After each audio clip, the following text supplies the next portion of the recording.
Here I have OPPO A94 5G, and today I'm going to show you how to enable camera watermark on this device.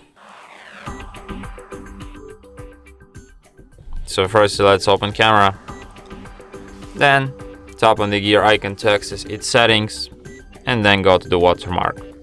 So here you can enable phone model watermark, date and time, and also location. And as you can see, now every time when you take a photo, it will be marked with the watermark just like this. So yeah. And that's it. Thanks for watching. If you find this tutorial useful, don't forget to hit that like button and subscribe to our channel.